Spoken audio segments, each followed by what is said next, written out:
250 camas UCI en toda Venezuela para atender 13.000 casos de COVID-19. Sin comida, así se encuentra detenido el diputado Gilbert Caro. Pacientes con VIH sin fármacos en Venezuela, les contamos. ¿Qué tal, amigos? Bienvenidos a Noticias Impacto Venezuela. Hoy es martes 28 de julio del año 2020. Comenzamos debajo de una escalera y sin nada de comida. Así mantienen detenido al diputado Gilbert Caro, según denuncias de su abogada Teresly Malavé. El reporte con Joan Camargo. Sí, Carla, gracias por el contacto. Un saludo para ti y para todas las personas que nos ven a través de Impacto Venezuela. La defensora de los derechos humanos, la abogada Teresly Malavé, acudió este lunes a la sede del Ministerio Público para denunciar la situación en la que se encuentra el abogado Gilbert Caro, quien tiene ya más de 7 meses detenido en una sede de las Fuerzas de Acciones Especiales de la Policía Nacional Bolivariana, ubicada en Caricuao. Ella asegura que no le dan comida, que no le dan agua y que lo mantienen debajo de una escalera. Pero dejemos que sea ella quien dé detalle de esta grave situación. Que el diputado Gilbert Caro está en avanzado estado de deterioro debido a las torturas a las que está siendo sometido. ¿Por qué? Porque lo tienen debajo de una escalera y no le proveen alimentación ni le proveen líquido. Lo observó absolutamente desesperado. En ese sitio donde está no se ha podido enderezar porque si es debajo de una escalera, pues el techo no se lo permite, no se le permite visita de abogado ni de familia. Lo que sucede aquí es que hubo un cambio de directiva de ese centro policial, que es el FAES, y este director que entró nuevo, pues tomó esa decisión. Y es que definitivamente no le hacen caso a las sugerencias de la alta comisionada de las Naciones Unidas, Michelle Bachelet. La abogada le exigió a las autoridades que se respeten los derechos del parlamentario, quien además goza de inmunidad según lo establecido en la Constitución venezolana. Quien les reportó desde la ciudad de Caracas, Joan Camargo, Somos Impacto Venezuela.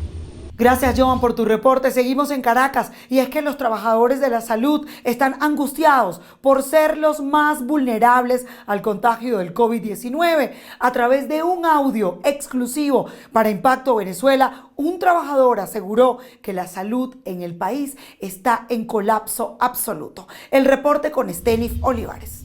Saludos, Carla, desde Caracas. Recibimos un audio de un trabajador del Hospital de los Magallanes de Catia donde nos hacía saber la preocupación del personal de salud sobre poder contagiarse lamentablemente en cualquier momento de COVID-19. Es un hospital ubicado en la parroquia Sucre de la capital de Venezuela que no cuenta con agua regular por tuberías y tampoco con insumos suficientes. Hace pocas horas fue instalada una carpa de triaje para atender pacientes con COVID en un sitio donde los baños están colapsados y el personal no cuenta con material de bioseguridad. Esto fue lo que nos dijo este trabajador de la salud, que por su seguridad resguardamos su identidad. Eso está demasiado colapsado. En este momento estaban llegando personas ya con falta de respiración y todo, ya ha colapsado pues el hospital, porque la carpa que pusieron ayer ahí frente al traje donde va a funcionar el traje, eso está solo, de ahí no hay nadie. Pusieron una carpa y la taparon ahí, no hay que tapar ahí más nada, ni que era supuestamente para hacer las pruebas, las primeras pruebas, y no, ahí no hay nadie. Algunos andan asustados porque no tienen protección ninguna, solamente la bata esa, la mascarillita esa que le ponen ahí, el tapaboca y los guantes, más nada. Los baños, en emergencia está colapsado los baños, me estaban llamando y me dijeron que los baños están colapsados. El Hospital Clínico Universitario, quien también es centro centinela desde un primer momento en que Venezuela reportó contagios de COVID-19, no escapa a esta misma realidad. Tiene años con el ascensor dañado, un ascensor que servía para bajar absolutamente todo, tanto los desechos sólidos o biológicos como los cuerpos de personas que lamentablemente pierden la vida en este recinto ubicado en la Universidad Central de Venezuela. Según pudimos conocer de manera extraoficial, la carpa de triaje en este sitio fue completamente desalojada por no contar en este momento con pruebas rápidas para descartar COVID-19. A través de las imágenes que les estamos presentando por Impacto Venezuela, observa que básicamente se bajó la carpa y no hay ningún tipo de persona, ni pacientes, ni médicos, ni personal de salud que los esté atendiendo. Carla, es importante destacar que la denuncia pues, de los trabajadores es de pensar que por años han visto cómo se ha destruido el sistema de salud venezolano. También fue mostrado en este audio que presentamos otro de sus fragmentos a continuación. De cómo venezolanos mueren por la falta de salud en nuestro país y gente humilde, gente que no tienen nada, solamente la tristeza y la angustia los llevan también a estos términos, entregarse ya a morir por de saber cómo está el país, de saber que en un centro hospitalario no se consigue nada. Recordemos que esta semana Caracas y varios estados de Venezuela inician nuevamente un periodo de cuarentena radical. Sin embargo, en la ciudad capital, en algún recorrido que hicimos por la parroquia Sucre para verificar el estatus del Hospital de los Magallanes de Catia, vimos gran cantidad de personas en establecimientos comerciales, más allá que la Policía Nacional Bolivariana les estuviera pidiendo que desalojaran estos sitios para evitar la propagación. Carla, con esta información regreso contigo a los estudios en Bogotá. Gracias, Estenis, por tu reporte. Oiga bien lo que les vamos a decir. Nicolás Maduro pidió que la Iglesia Católica en Venezuela reciba a los pacientes con COVID-19 ante el aumento acelerado de los casos, que según el régimen es culpa de Colombia y de los venezolanos que han retornado al país. Algunos ciudadanos venezolanos no están de acuerdo y señalan que la culpa es de Maduro por no invertir en los hospitales. El reporte con Mildred Manrique. Sí, Carla, muchísimas gracias por este contacto. En un mensaje dirigido a las autoridades eclesiásticas en Venezuela, Nicolás Maduro los exhorta a atender dentro de sus instalaciones a pacientes con COVID-19, dado el repunte de casos positivos que se han dado en los últimos días y en donde la cifra ya alcanza casi los 16.000 afectados y 200 fallecidos. Miren esto. Ojalá prestaran sus instalaciones. Algunos de estos prelados que critican al padre Numa prestaran las instalaciones de sus iglesias, de sus conventos, para ingresar personas con coronavirus para su tratamiento. Ojalá prestaran sus instalaciones para ingresar gente que viene con nacionales del extranjero para darle trato cristiano, solidaridad, para darle el pan a quien lo necesite. Ojalá.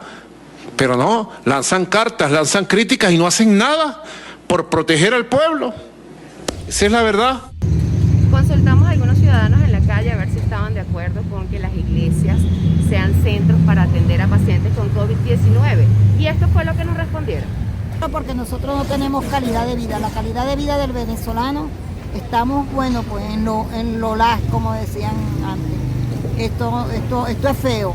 Y el que tiene el deber y nosotros el derecho de exigirle al señor Maduro que en vez de estar gastando plata en silita, venía arreglando silita, que se ponga a arreglar los hospitales, las buenas camas, eso es lo que tiene que ser silita. ¿Usted está de acuerdo en que utilicen las iglesias para recluir a pacientes con COVID-19?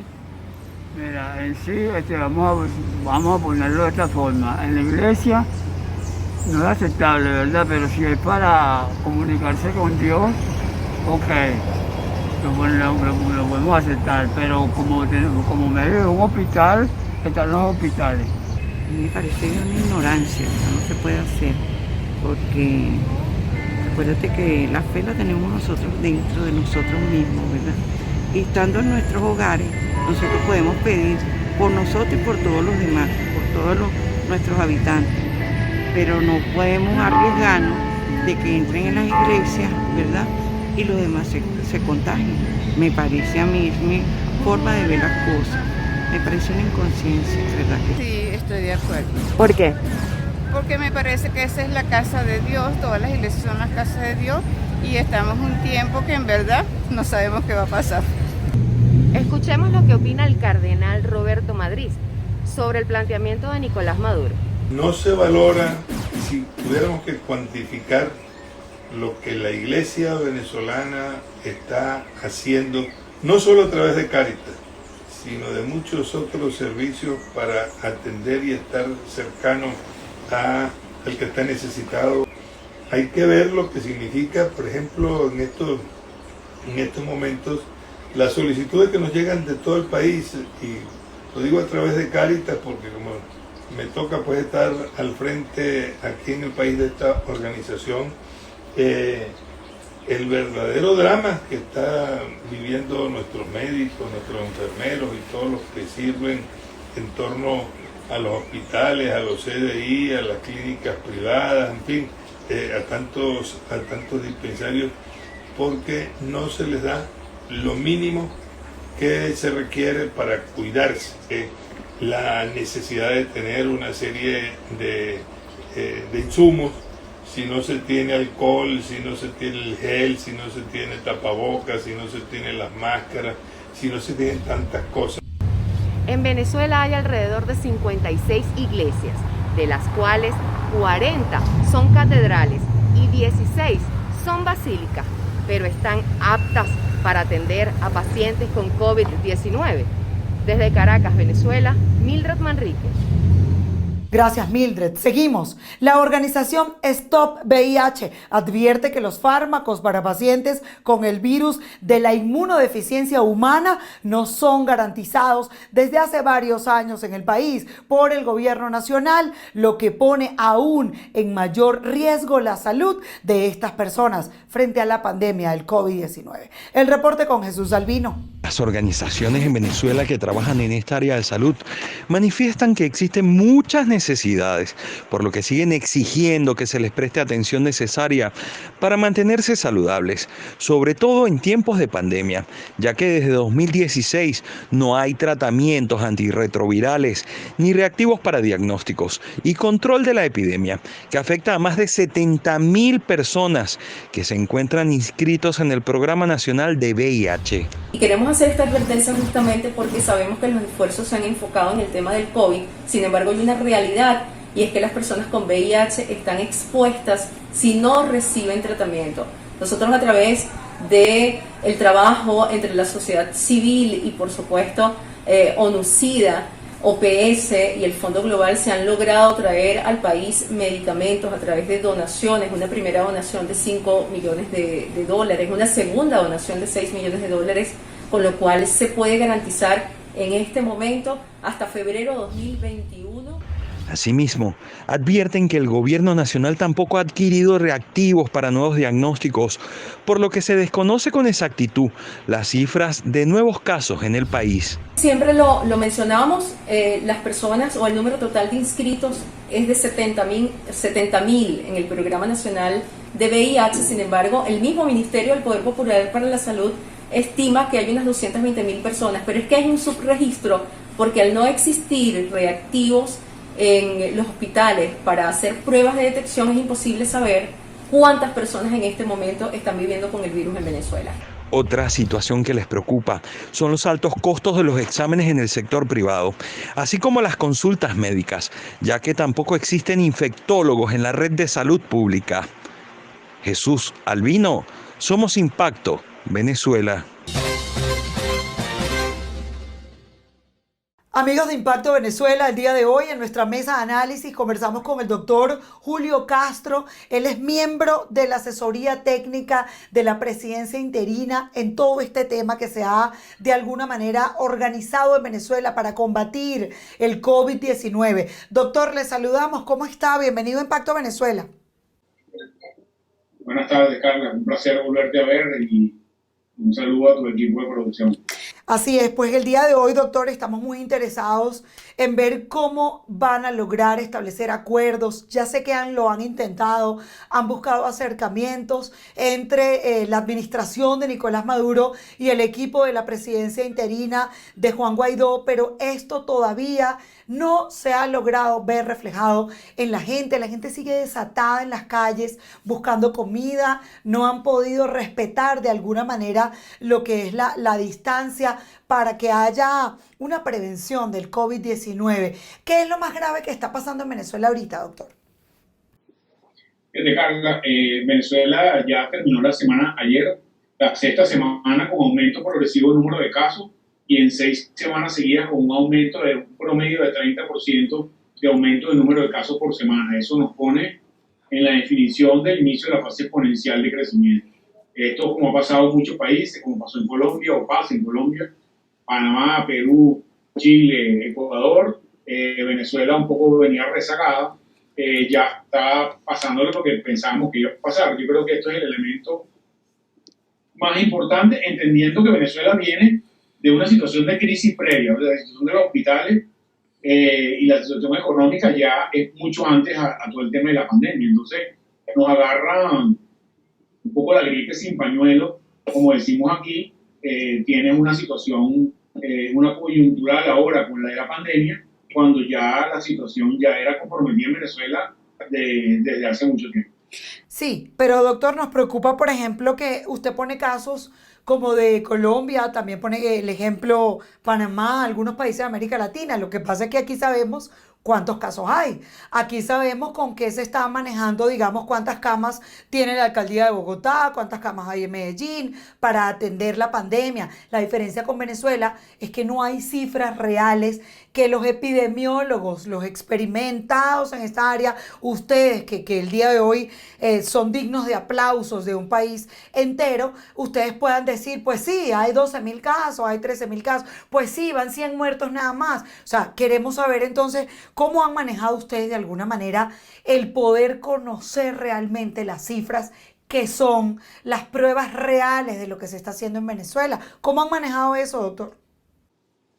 Fíjate, Carla, para ser honesto, en ningún país detecta el 100% de los casos, ¿okay? No, ni siquiera los países más avanzados tienen la capacidad de detectar el total de casos. Entonces, y ahí en todos lados hay su registro, en unos sitios mayores, en otros sitios menores. Venezuela probablemente de los mayores, pero creo que lo importante de sacar de esto es que aún las cifras sobre las cuales tenemos dudas, aún esas cifras reflejan una tendencia al aumento de casos muy importante en el país, más allá del número absoluto, o sea, que sean 3.500 casos quizás no refleje lo que está pasando en la realidad, pero el aumento de 3.500 esta semana, más 2.800 la anterior, más 2.200, está aumentando los casos, claro. Y eso no lo puedes esconder, eso lo vemos los médicos que vemos pacientes, ven mayor cantidad de consultas en la clínica privada, mayor consulta en los hospitales públicos, mayor cantidad de pacientes en la emergencia, el porcentaje de terapia intensiva empieza a ir subiendo progresivamente. No lo monitorea o no lo dice el gobierno, pero nosotros monitoreamos los 40 hospitales más importantes del país y hoy el diputado Olivares sacaba un reporte que el promedio nacional estaba alrededor de 56%, eso es 90% en el Zulia contra a lo mejor 25% en una zona donde todavía no ha pegado tanto. Pero estamos en el camino de esa situación. Entonces, entendiendo la precariedad del sistema de salud venezolano, uno entiende que vas a llegar mucho más rápido a la situación donde los hospitales ya no van a poder atender más pacientes y eso probablemente pase relativamente pronto en las próximas semanas. Doctor, ustedes establecieron un acuerdo con la administración de Nicolás Maduro entendiendo que pues obvio había que ponerse de acuerdo para poder salvar vidas y de alguna manera ayudar a la población a salir de esto. ¿Cómo avanza ese acuerdo? ¿Hay alguien de ustedes que se sienta normalmente con el equipo de Maduro? ¿Hacen algunas labores juntos? ¿Se reúnen con la OPS en común acuerdo?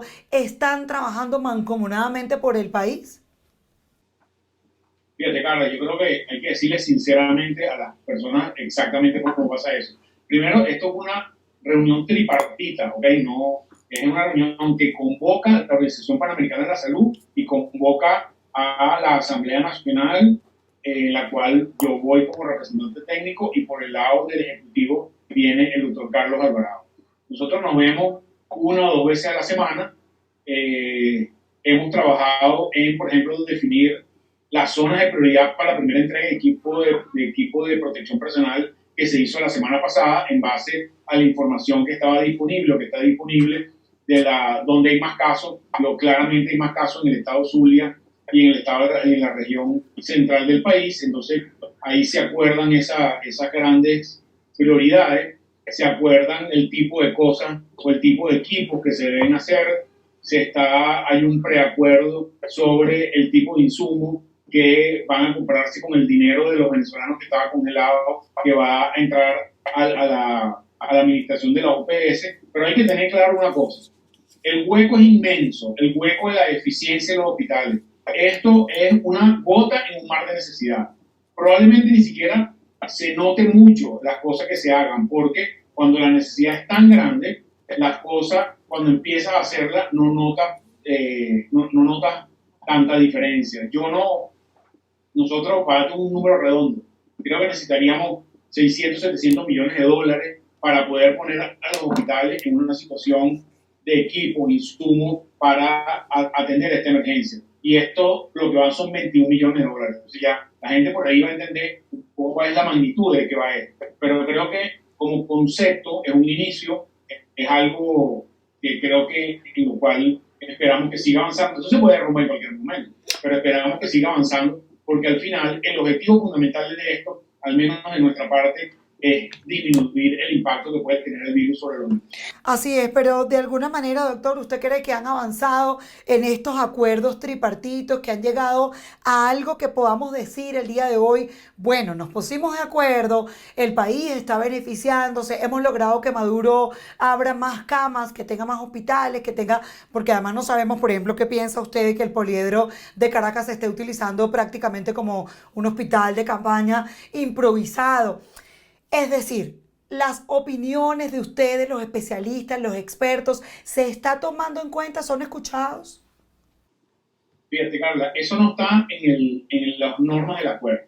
Okay. Las normas del acuerdo son 3 S. Sí. Mejorar la capacidad diagnóstica del país con más pruebas, mejorar las condiciones de los hospitales, ¿okay? Y mejorar el acceso de los pacientes a la atención médica. No, ahí en ningún momento se pretendió, a pesar de que sea nuestra intención, de que si no me toman en cuenta lo que yo digo, nosotros no vamos a Claro. fiesta. No queríamos que eso se trancara a priori. Entonces, en función de esos acuerdos, en función de esos puntos básicos, nosotros le transmitimos nuestras inquietudes al doctor Alvarado.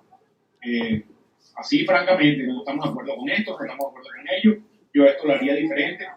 El Ejecutivo, que es quien en definitiva tiene la capacidad de operar eso, lo toma o lo deja, ¿ok? Yo creo que hay una decisión clara de qué han hecho en relación a ese tema. Pero en términos de qué se ha hecho, bueno, se entregó, ya sacamos una lista, en mi Twitter está hospital por hospital, ítem por ítem, qué fue lo que se entregó en cada hospital. La gente dice, mira, pero eso es muy poco. Yo sé que es poco, Claro. pero la gente, uno empieza por algo. Sí. Entonces, si tú invitas a tu casa a comer 4 y vienen 100, tú tienes que decir, ok, vamos a darle primero a comer a los niños y después comer a los adultos, por ejemplo. Tiene que haber un criterio de prioridad. Entonces, ese criterio de prioridad lo hemos discutido en esa comisión y no ha habido mayores discusiones, pero además de que ponernos de acuerdo en el criterio de prioridad, también le hemos dicho al doctor Alvarado nuestras preocupaciones en relación al número de pruebas que se hacen en Venezuela, en relación a la dificultad que tienen los médicos para acceder al equipo de protección en buena parte del país, a la estrategia de que se están hospitalizando pacientes aunque tengan prueba de PCR positiva que no tienen ningún síntoma. Todo eso que decimos en los medios se lo hemos dicho directamente al representante del Ejecutivo, que es el doctor Alvarado. Entonces, bueno, si eso sirve o no sirve, es decisión de quien toma la decisión, pero nosotros creemos que debemos mantenernos allí hasta tanto eso avance de alguna manera. Una vez se avanza más rápido, otra vez se avanza menos rápido. Pero mientras tengamos avance, creo que debemos seguir estando allí. Doctor, y el número de camas, porque eso es algo que nos llama la atención, nos preocupa obviamente como venezolanos, escuchar por ejemplo al doctor Douglas León Natera hablar de la cantidad de camas que hay en Venezuela, pero también escuchamos al doctor José Manuel Olivares, las cifras de camas angustian tomando en cuenta lo que uno oye, el promedio de camas que debe haber en un país como Latinoamérica. ¿Cuántas camas hospitalarias, UCI, han registrado ustedes en Venezuela? Fíjate, Carla, nosotros a través de una iniciativa que se llama la Encuesta Nacional de Hospitales, venimos monitoreando la situación de los hospitales desde hace 4 años, no empezamos ayer. ¿Okay? Y por lo tanto, nosotros monitoreamos los 40 hospitales más grandes del país, de un total de 300 hospitales en total. En esos 40 hospitales están todas las camas de terapia intensiva en Venezuela. Y nosotros en esa cuenta contamos 250 camas. ¿Okay? Entonces, nosotros no entendemos dónde está la diferencia entre 250 camas y las 1.200 que dice el reino. Claro. Esa cuenta no nos da. Bueno, no están en los hospitales, ciertamente. Si están en barrio adentro, si están en hoteles, bueno, esa es otra historia. Esas no son camas de terapia intensiva para nosotros. Entonces, las camas que contamos en terapia intensiva en Venezuela, en los 40 hospitales que todo el mundo conoce, son alrededor de 230. Hay más, a veces hay menos. De esa cama, el 80% tienen respiradores. Obviamente es un número pequeño para Venezuela, y en el sector privado hay otras 200 camas a nivel nacional, o más o menos el mismo número de respiradores. Entonces, yo creo que sabiendo que es insuficiente, esto no es la tasa que deberíamos tener, la lógica debería ser que tú aumentaras el número de camas, y que deberíamos haber aprovechado el tiempo que se pasó en aumentar el número de camas. Pero yo creo que no tiene sentido seguirnos martirizando con eso, porque es como que tú te preocupes porque el virus va a mutar o no va a mutar. Los humanos tenemos alguna potestad sobre que el virus mute o no tenemos ninguna. Entonces vamos a dejar de preocuparnos por lo que tenemos que no nos podemos cambiar y vamos a preocuparnos por lo que sí podemos cambiar. Y lo que sí podemos cambiar es usar el tapabocas, hacer el distanciamiento físico, lavarnos las manos, evitar que la gente no salga a cosas que no sean imprescindibles y los gobiernos hacer lo que tienen que hacer como gobierno. Ahora, a veces nos ahogamos un vaso de agua, pero tenemos que enfocarnos. Sí, una de las cosas que también veo que le ha preocupado a la población es el manejo de los cadáveres. Teníamos un reportaje este fin de semana en nuestro canal de YouTube, Impacto Venezuela, donde una corresponsal en el estado Táchira, Marine Glot, nos contaba que en muchos casos de los hospitales el cadáver es prácticamente abandonado, quizás en una morgue, no siempre se sabe de qué murió. Y nos decía, por ejemplo, que en algunos casos la morgue exige que los familiares le hagan la prueba de COVID-19 que cuesta $130 para poder entregar el cuerpo. Entonces, queremos saber, doctor, si esta situación se ha repetido en otras regiones de Venezuela, porque vaya que alguien en una familia pueda tener fácilmente $130 para hacer una prueba al fallecido, que de paso, pues aparte de estar viviendo todo lo que significa el dolor por su familiar muerto, pues de paso hay que hacerle una prueba. ¿Esto es cierto, doctor? Mira, Carla, yo no tengo notificación de eso, ¿ok? No es algo que nosotros tengamos información por las redes. De lo que sí tenemos notificación, los pacientes que tienen COVID positivo o sospecha de COVID tienen un protocolo de manejo del cadáver diferente a los pacientes que son no COVID. Claro. ¿Okay? Y los hospitales, las morgues de los hospitales, en teoría deberían conocer eso. Eso es responsabilidad del Ejecutivo. Yo creo que es algo, las desviaciones que se producen allí, que muy probablemente se produzcan, yo no estoy diciendo que no se van a producir, son desviaciones con las cuales no estamos de acuerdo. Claro. En teoría, las pruebas que se hacen para el diagnóstico de COVID son pruebas hechas por el Instituto Nacional de Higiene, Ministerio de Salud, y no deben ser pagadas. Entonces, si alguien está cobrando a quien sea, vivo o fallecido, por una prueba, eso es una estafa y eso es algo que es absolutamente ilícito e ilegal. Y no, hasta donde yo sé, no es una política oficial que alguien tenga que pagar una morgue por eso. Eso es obviamente una desviación. Entonces, nosotros nos preocupa el manejo de los cadáveres, sobre todo por el potencial de contagio, más allá de otras discriminaciones, pero también la calificación de los pacientes que fallecen, porque hemos dicho, también se lo hemos dicho al ministro, en la clasificación se está contando solamente aquellos que tienen PCR positivo y que tienen una clínica compatible.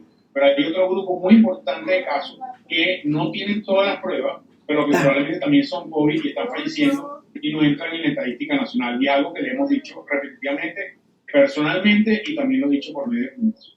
Bueno, doctor, le agradecemos muchísimo haber estado hoy en Impacto Venezuela, el mayor de los éxitos. Desde acá, mi aplauso de pie, porque ustedes están llevando adelante una labor increíble en un país en el que hay 250 camas y el régimen de Maduro habla de más de 12.000 casos, según él, oficiales. Ya es bien loable todo lo que ustedes están haciendo para salvar a la población de esta pandemia. Gracias por haber estado en Impacto Venezuela. Un placer, saludos a tu producción y a tu cliente.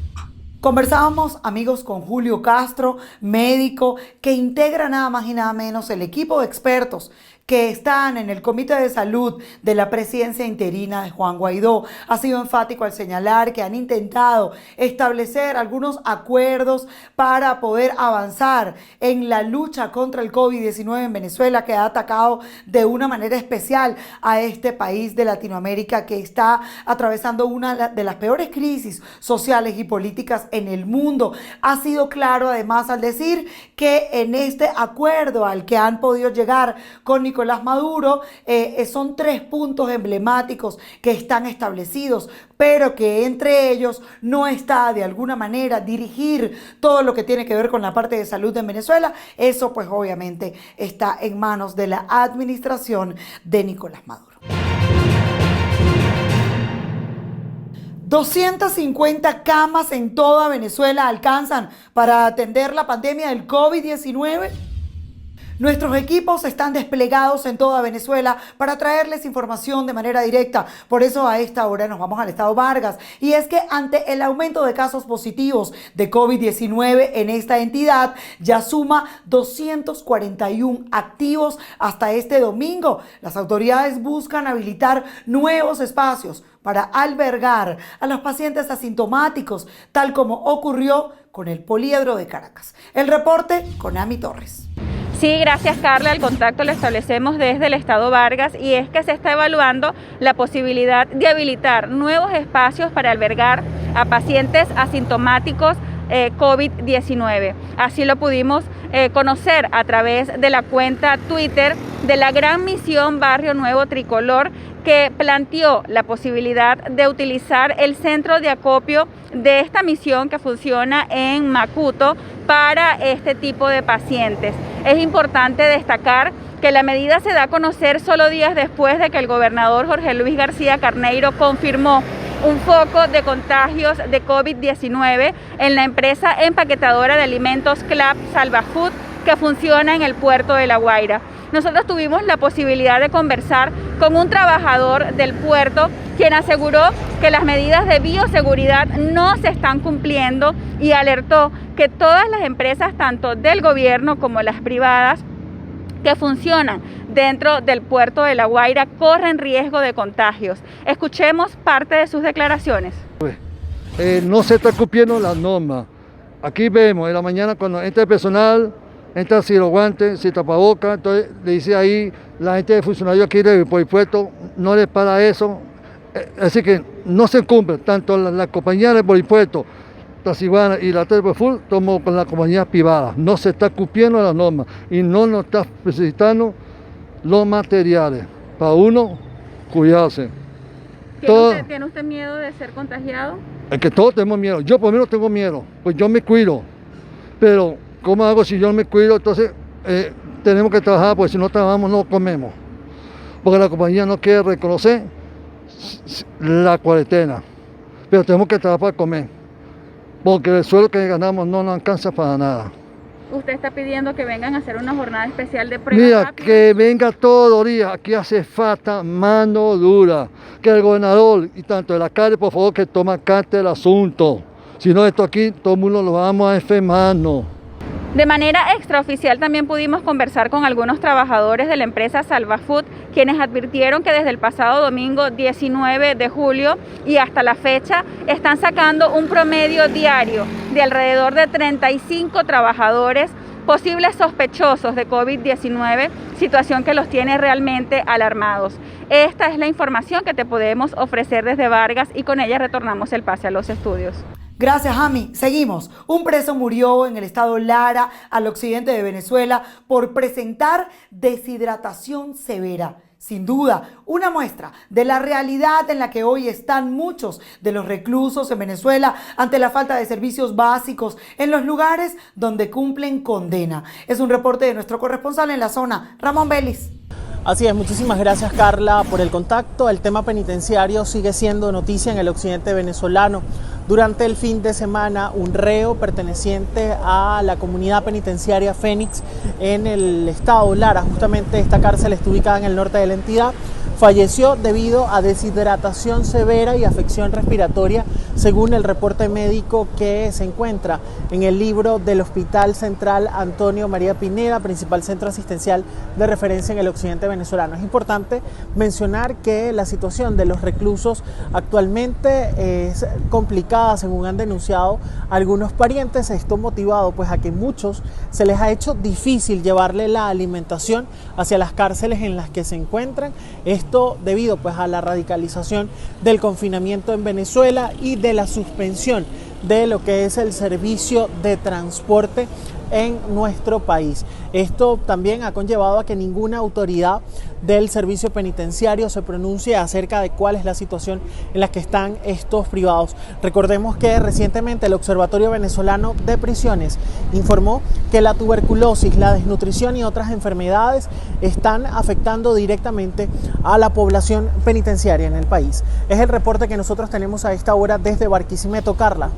Gracias, Ramón. Nos vamos al estado Táchira, y es que según el protector de esta entidad, Freddy Bernal, el repunte de casos comunitarios de COVID-19 en esta región obedece al uso ilegal de trochas para llegar a territorio nacional desde Colombia. Informó además que hasta la fecha 53 trocheros han sido capturados por tráfico de personas en la zona fronteriza. El reporte con Marina Glot.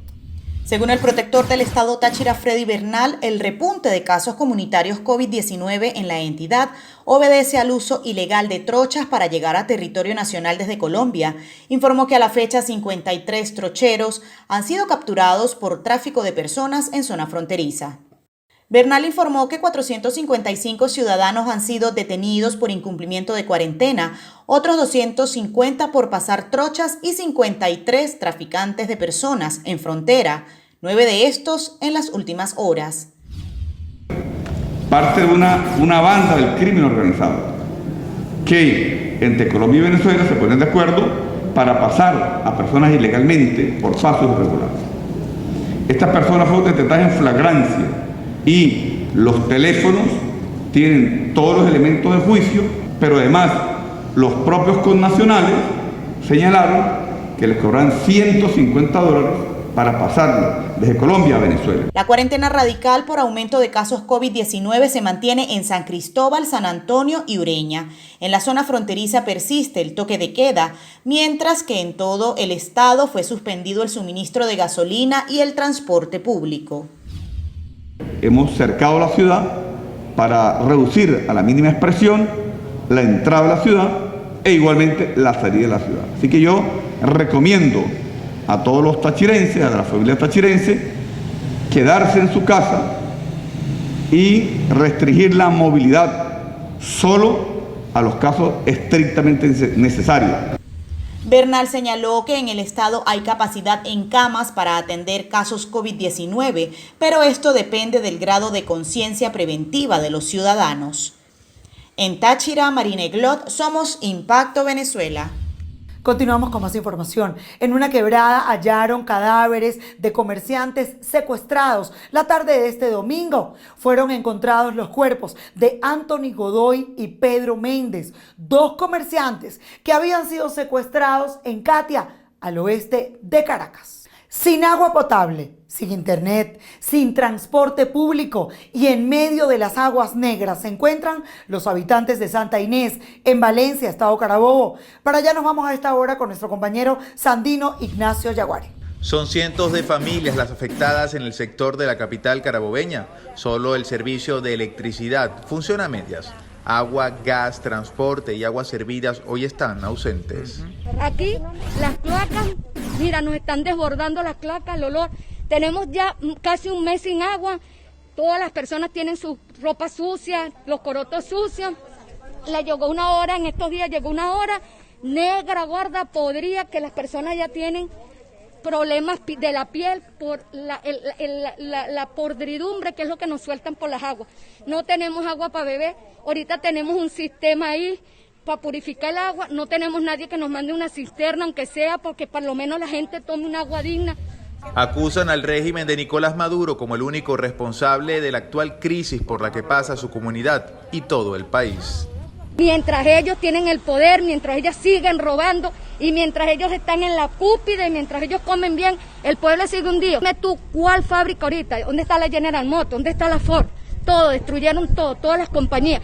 Bueno, si ellos mismos tienen al mando un Mercal y un Pedeval y se destruyó y no sirve, ¿qué puedes decir tú de que es un gobierno bueno? No sirve para nada. Por último, los vecinos indicaron que ven con preocupación el regreso a clases, pues en la zona no se han solventado las fallas de CanTV y las otras operadoras nunca tienen señal. Desde el estado Carabobo, Sandino Ignacio Yaguare, somos Impacto Venezuela. Antes de despedirnos, queremos invitarles a que se suscriban a nuestro canal de YouTube Impacto Venezuela. Recuerde darle clic a la campanita para que usted pueda recibir todas nuestras notificaciones. Yo soy Carla Salcedo Flores. De esta manera me despido. Gracias por habernos acompañado.